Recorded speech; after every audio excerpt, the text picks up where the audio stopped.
मुस्लिम बेटियों के साथ बहुत बड़ा अन्याय कर रहे हैं।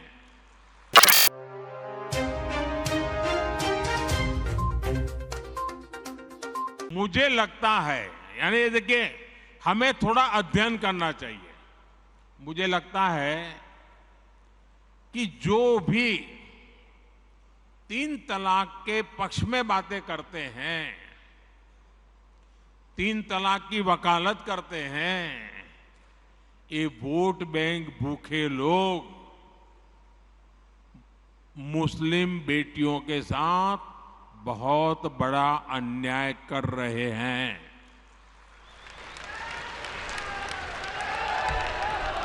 अच्छा, कुछ लोगों को लगता है कि भाई ये 3 तलाक से तो सिर्फ महिलाओं की बात हो रही है। 3 तलाक से जो नुकसान होता है ना, वो सिर्फ बेटियों को होता है ऐसा नहीं है, उसका दायरा उससे भी बड़ा है। आप सोचिए, बहुत ही अरमानों के साथ बेटी को शादी कर करके ससुराल भेजा हो और 8-10 साल के बाद 3 तलाक कह करके उसको कोई निकाल दे, तो उस माँ बाप का क्या होगा जिसके घर में बेटी वापस आती है? उस भाई का क्या होगा? वो भाई, पिता, सब उस बेटी की चिंता में इतने दुखी हो जाते हैं। इसलिए 3 तलाक से सिर्फ बेटियों को ही अन्याय होता है इतना नहीं, पूरे परिवार तबाह हो जाते हैं। माता, पिता, भाई सब दुखी हो जाते हैं। और देखिए, दुनिया के अनेक मुस्लिम बाहुल्य देश, इसका इस्लाम से संबंध होता तो दुनिया का कोई मुस्लिम देश 3 तलाक खत्म नहीं करता।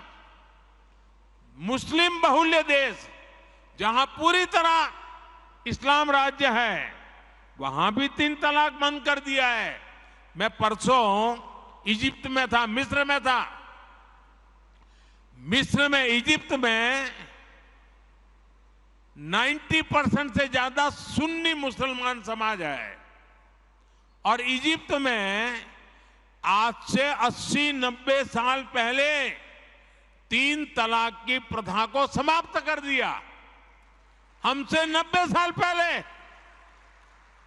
अगर 3 तलाक इस्लाम का जरूरी अंग है तो पाकिस्तान में क्यों नहीं होता भाई?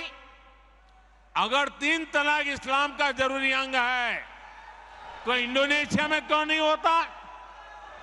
अगर 3 तलाक इस्लाम का जरूरी अंग है तो कतर, जॉर्डन, सीरिया, बांग्लादेश, ये तो सारे मुस्लिम बस्ती वाले देश हैं, वहां पर उनको बंद क्यों कर दिया?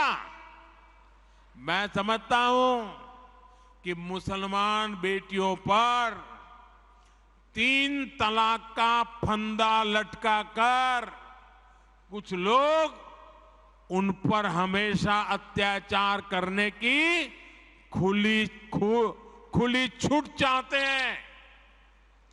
यही लोग 3 तलाक का समर्थन भी करते हैं और मैं जानता हूं कि इसलिए ही मेरी मुस्लिम बहनें, बेटियां, मैं जब भी जहां जाता हूं वो भाजपा के साथ खड़ी रहती है, मोदी के साथ खड़ी रहती है। साथियों, भारत के मुसलमान भाई बहनों को भी ये समझना होगा कि कौन से राजनीतिक दल उन्हें भड़का करके उनका फायदा लेने के लिए उनको बर्बाद कर रहे हैं। आजकल हम देख रहे हैं कि यूनिफॉर्म सिविल कोड के नाम पर ऐसे लोगों को भड़काने का काम हो रहा है। आप मुझे बताइए, एक घर में परिवार के एक सदस्य के लिए एक कानून हो, परिवार के दूसरे सदस्य के लिए दूसरा कानून हो, तो क्या वो घर चल पाएगा क्या? कभी भी चल पाएगा क्या? फिर ऐसी दोहरी व्यवस्था से देश कैसे चल पाएगा?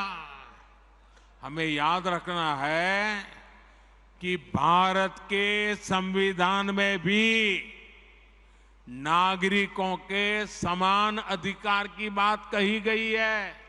छत्तीसगढ़ और देश दुनिया की राजनीतिक, सामाजिक, खेल से जुड़ी खबरें, साथ ही बॉलीवुड और हॉलीवुड की लेटेस्ट जानकारी के लिए आप हमारे चैनल टुडे न्यूज़ 9 छत्तीसगढ़ को सब्सक्राइब कीजिए।